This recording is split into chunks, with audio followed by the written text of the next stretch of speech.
गंगोत्री धाम में पंडा पुरोहित नाराज हैं सरकार से। ये मैं आपको दिखाना चाहती हूँ। देखिए कि क्या कह रहे हैं हमारे तीर्थ पुरोहित। वो समझ रहे हैं और जानते हैं ये सरकार उनके हकों पर डाका डालने की तैयारी कर रहे हैं।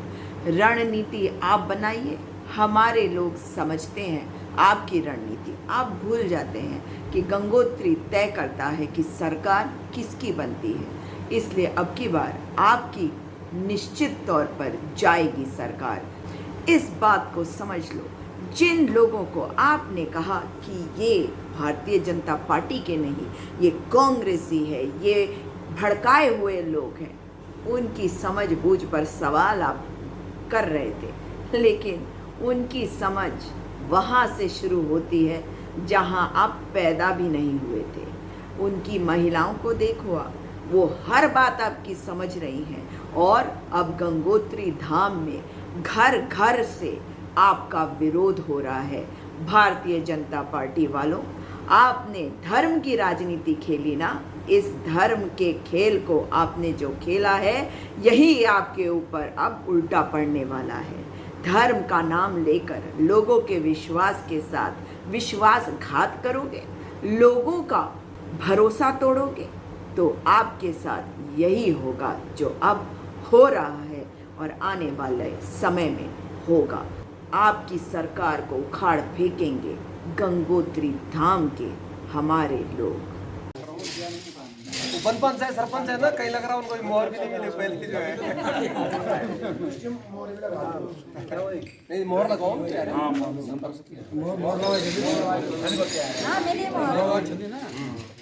आज माँ भगवती रैथल समेश्वर देवता के प्रांगण में 5 गांव के हमारे समस्त प्रधान लोग, माँ गंगा के जो तमाम हमारे रावल लोग यहाँ पर आए हैं और देव आशीर्वाद यात्रा का शुभारंभ आज यहाँ से इस थात से शुरू हुआ है। और हम सभी 5 गांव के प्रधानों ने, जनमानस ने, महिला मंगल दल, युवक मंगल दल, वन पंचायत सरपंच एवं तमाम जो हमारे जो तमाम पंच माल गुजार हैं, सबने निर्णय लिया है कि जो ये काला कानून है देवस्थानम बोर्ड, ये पूर्ण रूप से भंग होना चाहिए।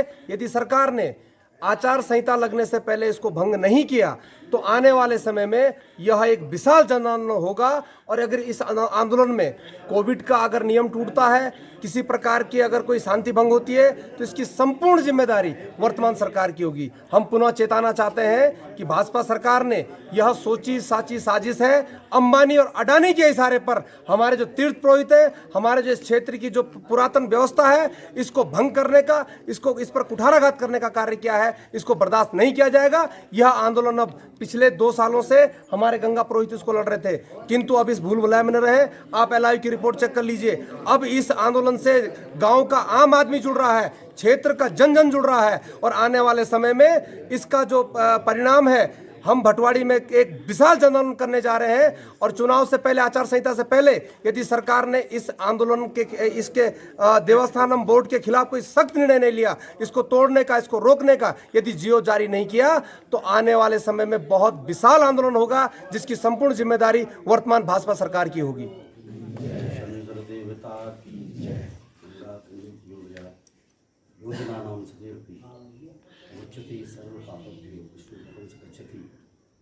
ऐसी माँ भगवती गंगा, जिसको अगर हजारों कोस दूर से भी याद करो तो मुक्ति प्राप्त हो। और हम लोग ऐसे स्थान पर बैठे हैं। गंगोत्री नाम जो क्षेत्र है, उसमें ही रैथल गांव है हमारा, जहाँ पर हमारे भगवान समेश्वर देवता का मुख्य थाती है। और ये हमारा जो देवता है, आपके जो कुल्लू कश्मीर से लेकर मुगवा तक जाने कहाँ कहाँ इसकी कृपा है। ऐसे पावन धाम, पावन स्थान रैथल में आज मैं आप लोगों के बीच में इस यात्रा को लेकर इसका शुभारंभ कर रहे हैं। इस यात्रा का नाम हमने दिया है देव आशीर्वाद यात्रा, क्योंकि हम जहाँ पर रहते हैं वहाँ पर देवताओं का ही आशीर्वाद होता है। उसी के कारण हम बचे। एक भी गुरुद्वारा लेने की हिम्मत नहीं है। तो आज ईसाइयों का चर्च भी नहीं है। अब आप बताओ कि एक अभी मैंने सुना जंतर मंतर में हमारा भी समर्थन उनको गया। एक उपाध्याय जी ने जो यात्रा वहाँ पर प्रारंभ की कि 4 लाख हिंदुओं को मुक्त कर दिया। लेकिन दुख की बात यह है कि उन्होंने प्रारंभ किया भाजपा ने। बड़े दुख की बात, जिनको वोट हम देते हैं, क्यों? भाजपा को कि यार हिंदू पार्टी है, यूं वोट जाओ जिताओ, और यूं की दिमाग में यूं कीड़ा पड़ेगी, यूं दिमाग यूं बुद्धि जहाँ भ्रष्ट होगी कि इन्होंने इस कार्यक्रम को यहाँ से हमारे जो गढ़वाल से जो हमारा चारों धाम जाए, इन्हीं को पहले लेना शुरू किया। तो ये बहुत बड़ा दुर्भाग्य है। और ये जो कानून बनाया हुआ लोगों ने समझा हम इसके लिए इसलिए आए, ऐसी बात नहीं है, आप लोगों के आशीर्वाद से और देवता का आशीर्वाद हमारे साथ है। सरकार आज रुक गई है, सरकार ने अपने स्थान को खड़ा कर दिया। हमेशा आशीर्वाद देता हूँ, माँ गंगा आप सबकी मनोकामना पूरी करे, यही मंगल कामना। और आज की जो यह बैठक हम लोगों ने माँ भगवती जगदम्बे की इस हाथ से प्रारंभ करने का विचार किया, माँ गंगा के आशीर्वाद और माँ भगवती जगदम्बा के आशीर्वाद से, इष्ट समेश्वर देवता के आशीर्वाद से, आप सभी के सहयोग से आप सभी लोग विदित होंगे कि उनको पता है कि इतने लाख लोग पूरी चार धाम में यात्रा करते हैं और यहाँ पर एकमात्र सोर्स जो है वो गंगोत्री है। अगर गंगोत्री नहीं है तो न रैथल है, न कोई है, न उत्तरकाशी, कुछ भी नहीं है, कोई नहीं देख रहा है। आप दूसरी तरफ चले जाओ जहाँ चार धाम नहीं है, जिस लाइन में बॉर्डर नहीं है या चार धाम नहीं है, वहां पर एकदम सुनसान पड़ा हुआ है। आज अगर इस गली की वैल्यू है, हमको दूर से कोई फोन करता है, कहीं दूर से, कहाँ के हो, भटवाड़ी, कहाँ भटवाड़ी, उत्तरकाशी, कहाँ उत्तरकाशी, अरे भाई गंगोत्री, तो तब शांत हो जाता है गंगोत्री, क्योंकि विश्व व्यापक है। अब होता क्या है कि इन लोगों की नजर है, ये मल्टीप्लाई करते हैं। अब जैसे अभी गुरुजी ने बोला कि जियो के सिम पहले फ्री बांटे, तो इनको ये बड़े बहुत विद्वान है, जो ऊपर बैठे हैं, इनको पता है कि ये भेड़ को कैसे हमको करना है। तो फ्री बांटे, फिर हम भागे भागे Jio Jio free free free, और बाद में उन्होंने फिट कर दिया, 150 से नीचे नहीं चलेगा, 300 से नीचे नहीं चलेगा, 500 से नीचे नहीं चलेगा। ऐसे इन लोगों की क्या, जो मेरी थोड़ी बहुत बात है, थोड़ा बहुत हमने पढ़ा है कि इनका पूरा ऑर्गेनाइज होगा। मतलब जो चार धाम बना है और जो इतने हजार करोड़ हुए हैं, तो शायद इनके लिए भैया पैसा कहाँ से आएगा। तो कॉर्पोरेट इन्होंने तय किया कि 10,000 करोड़ की जगह 20,000 करोड़ कैसे बनाएंगे। अब माना जो है 50 लाख यात्री आ रहे हैं चार धाम में, अब ये 50 लाख से क्या करेंगे कि हर यात्री से कैसे हमने जो है टैक्सी से लेकर के, मतलब ये ऑर्गेनाइज जाएंगे ऋषिकेश से, ऋषिकेश से ऑर्गेनाइज जाएंगे कि हमारी टैक्सी हमारी। फिर उसके बाद क्या करेंगे, हो सकता है वहां पर बैरक लगा दे, कहां पर, भैरव घाटी में, और वहां से उनकी अपनी टैक्सियां हो, अपनी बसें हो कि भैया इससे जाएंगे।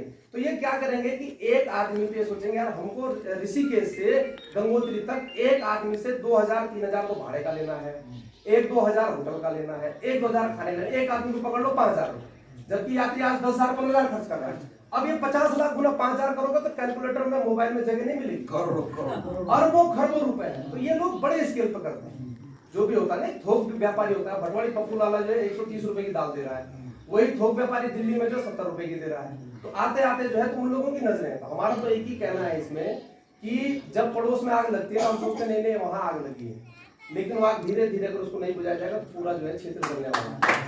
और मेरा एक ही इसमें निवेदन है कि ये जो आप अब कर रहे हैं, काश ये आप 2 साल पहले करते। जन जागरूकता बहुत जरूरी, क्योंकि हम लोग है शेर टाइप के ना, पहाड़ी शेर, और शेर सोया रहता है। ये महिलाएं जागरूक है, शेर नहीं है, शिकार ये करती है, तो शेर को जो है खाने जाता है बस। तो मक्खी भी नहीं उड़ाता है शेर, मक्खी भी नहीं उड़ाता है। तो हम लोग शेर है, लेकिन जगाने की जरूरत है।